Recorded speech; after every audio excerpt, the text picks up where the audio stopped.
Ce duo DACE permet à des personnes en situation de handicap de côtoyer leurs semblables, quand je dis leurs semblables, d'autres êtres humains, qu'ils soient chefs d'entreprise, qu'ils soient députés, qu'ils soient salariés, quelle que soit leur fonction, c'est effectivement de pouvoir partager ensemble une tranche de vie sur un jour, qui est liée bien sûr au travail, mais qui est liée aussi à la citoyenneté. Donc le duo DACE, c'est...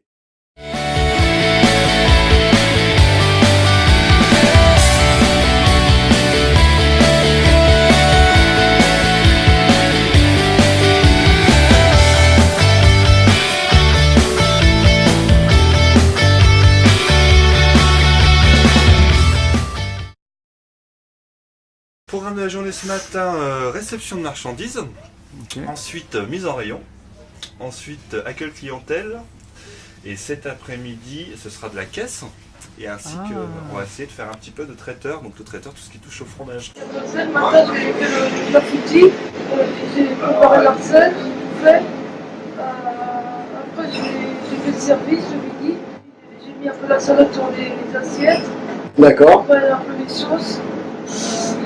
Je pense que c'est quelque chose qu'il faut porter auprès des entreprises pour casser les peurs, montrer qu'il est possible et que c'est justement une valeur humaine importante de travailler avec des personnes handicapées. Okay. C'était pour découvrir le métier autre que les autres et puis voir comment ça marche dans les autres établissements comme la FNAC. Qu'est-ce que vous avez fait aujourd'hui? J'étais à la caisse, j'ai encaissé des gens et ça s'est très bien passé. T'as vendu des cartes? Oui, j'ai vendu des cartes. C'est en espèces, en carte bancaire, en chèque cadeau, en carte cadeau. C'était bien. J'ai déjà sensibilisé donc, avec les travailleurs handicapés et je voulais voir dans l'entreprise qu'est-ce que ça pouvait donner. Et Antoine a été hyper content. Je crois que ça a été plaisant pour toi. Donc le ressenti de la journée, Roman? Bien passé. Bien passé. Okay. J'ai passé une très bonne matinée, excellente, j'ai appris plein de choses, c'était d'une grande richesse et j'ai trouvé vraiment, c'est à la fois un travail très précis, très rigoureux, les filles sont restées très concentrées sur leur travail, mais en même temps ont pris le temps de m'expliquer chaque poste, leur...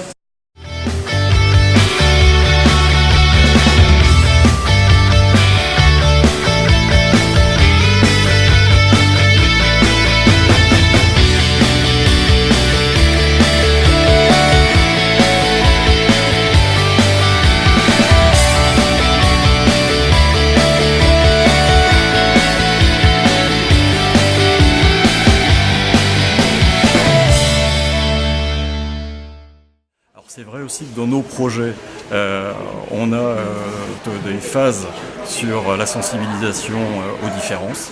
Et donc pour nous, c'est aussi une journée qui nous permet d'avoir des équipes motivées pour recevoir des personnes en situation de handicap et leur montrer leur métier. Pour moi qui suis parent, engagé au sein d'ADAPE de Loire-Atlantique depuis quelques années, le duo DACE c'est pour moi l'occasion bien sûr de rendre les personnes en situation de handicap plus visibles dans la société et aussi de montrer tout le travail médico-social qu'il y a derrière, que ce soit en termes d'évaluation, en termes d'accompagnement des personnes, en termes de suivi.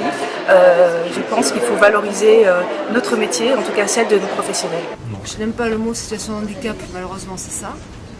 Et on va fermer la porte à plein de personnes qui sont exactement comme nous. Et pour moi, s'il y a une journée où on nous dit vous voulez bosser, oui bien sûr, mais faites-les bosser, peut-être que ça peut ouvrir à la porte. Et on pourra faire comprendre aux autres que moi j'ai pas travaillé la journée, Gwenoline elle a tout fait. Oui. Les chefs d'entreprise en général sont curieux. Aiguisez votre curiosité en acceptant l'inclusion de personnes en situation de handicap dans votre entreprise et vous verrez que cette curiosité sera payée en retour. L'idée c'est de casser ou de briser les murs et d'ouvrir les portes, tout en gardant notre savoir-faire. On a un savoir-faire médico-social au sein de notre association et c'est ce savoir-faire qu'on met à disposition de l'accompagnement des personnes en situation de handicap. Et l'accompagnement des personnes en situation de handicap peut se faire parfois en entreprise, parfois dans l'administration et parfois dans des établissements médico-sociaux. Le tout, c'est un parcours de vie et aucun d'entre nous n'a un parcours de vie tout tracé et figé ad vitam aeternam. Donc l'idée, c'est effectivement d'ouvrir les portes vers l'extérieur. Les gens s'en font des fois toute une montagne. Il ne faudrait pas qu'une seule journée, quoi. Il en faudrait 365, ça serait pas mal.